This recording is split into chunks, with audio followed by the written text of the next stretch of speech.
एक ब्राह्मण बालक था, बनारस से पढ़ करके गया। तो पिताजी ने उससे पूछा, पढ़ करके आए हो? बोले हाँ। गुरुजी ने सब पढ़ा दिया? बोले हाँ। बताओ पाप के बाप का नाम क्या है? तो ब्राह्मण बालक ढूंढने लगा सब जगह, पोथियां खोल खोल के। बोले गुरुजी ने ये तो नहीं पढ़ाया, पाप के बाप कौन है? बोले जाओ गुरुजी से पूछ के आओ या ढूंढ के आओ, और जब तक तुमको पाप का बाप ना मिले घर नहीं आना।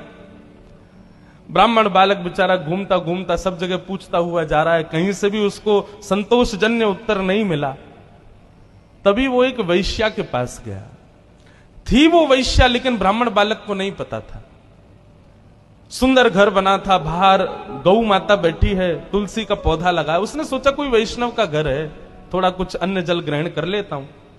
भीतर जाकर के जैसे ही बैठा, वैश्या ने जल पिलाया।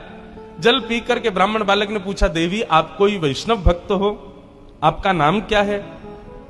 वैश्या ने अपना नाम बताया और कहा, मैं कोई वैष्णव नहीं हूं, मैं इस नगर की वैश्या हूं। जैसे ही बालक ने सुना वैश्या, पानी का गिलास दूर फेंक दिया।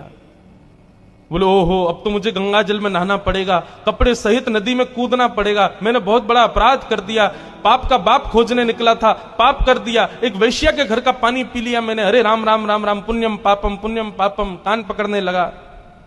जैसे ही जाने लगा, वैश्या ने रोका। मन में सोचा, पाप का बाप ढूंढने निकला है बालक, ज्यादा दूर नहीं जाने देते, हम ही मिलवा देते। पैर पकड़ लिए, बोले भगवान आप जैसे लोग भूले भटके मेरे घर आते हैं, ऐसे मत जाइए ना। 3 दिन से आप भूखे प्यासे घूम रहे हैं, पाप के बाप को खोज रहे हैं, क्या पता कितने दिन तक नहीं मिलेगा, 2-4 रोटी खा जाइए, कुछ प्रसाद पा लीजिए। ब्राह्मण बोला, तेरे घर का पानी पीने से मैं अपवित्र हो गया, तो तू कह रही है मेरे घर पे भोजन पालो? महाराज आपको दक्षिणा में 5 सोने की मोहर दे दूंगी मैं, अगर आप मेरे यहां का प्रसाद पाओगे तो। बालक ने मन में विचार किया है तो वैश्या, पाप तो हो ही गया है, जनेऊ तो बदलना ही है, नदी में स्नान तो करना ही है, प्रायश्चित्त तो करना ही है, तो फिर एक संग ही कर लेंगे। अब 3-4 दिन तक बाहर घूमेंगे, कुछ तो चाहिए, दक्षिणा मिल ही जाएगी। अच्छा ठीक है, लेकिन हम अपने आप बना के पाएंगे भोजन, तुम्हारे हाथ का नहीं पाएंगे। वैश्या बोली, जो आज्ञा आप पाओ।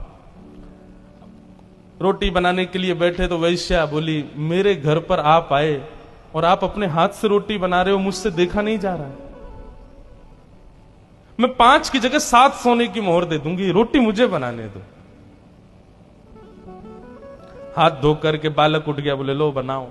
वैश्या ने रोटी आदि बना करके थाली में रख करके सन्मुख पधरा दिया। बालक जैसे ही पाने के लिए बैठा, वैश्या ने हाथ पकड़ लिया, बोले मेरा मन होता है मैं अपने हाथ से आपको खिला दूं। बालक बोला, भाग जाओ यहां से, तुम्हारे हाथ का पाऊंगा मैं, तुम्हारे हाथ से खाऊंगा। 15 सोने की मोहर दे दूंगी मैं दक्षिणा। बालक ने मुंह खोल लिया, लो खिलाओ। वैश्या ने कवल तो नीचे रखा और कहा, महाराज अपने पिताजी को जाकर के कह दीजिएगा, पाप के बाप का नाम है लोभ। बताइए, आप मेरे घर का जल पीना पसंद करते हैं? कभी नहीं। आपको पता चल गया कि मैं वैश्या हूं, उसके बाद मेरे घर का भोजन पाना चाहिए था? नहीं पाना चाहिए था। मेरे हाथ की बनी रोटी खानी चाहिए थी? नहीं खानी चाहिए थी। मेरे हाथ से आपको खाना चाहिए था? नहीं। ये सब आपने क्यों किया? बोले तुम्हारी श्रद्धा। बोले श्रद्धा नहीं, झूठ मत बोलिए, सब दक्षिणा। महाराज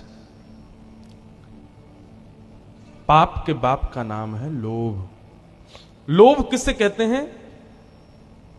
जितना प्राप्त हो उससे अति की कामना, इसको लोभ कहते हैं। पिताजी से जाकर के कह देना, पाप के बाप का नाम लोभ है। ब्राह्मण बालक ने वैश्या के चरण पकड़ लिए, बोले धन्यवाद, आप तो मेरी गुरु हो, मैंने आपको किस रूप में देखा, पर आपने तो मेरे चक्षु खोल दिए। इसलिए भैया जीवन में पाप से बचना है, लोभ से बचो। यदि कभी आपसे कोई पाप हो जाए तो एक बार एकांत में बैठ के विचार करना कि मैंने कब लोभ किया था। आपको पता चल जाएगा कि आपने लोभ कब किया, क्योंकि बिना लोभ के कोई पाप होता ही नहीं है।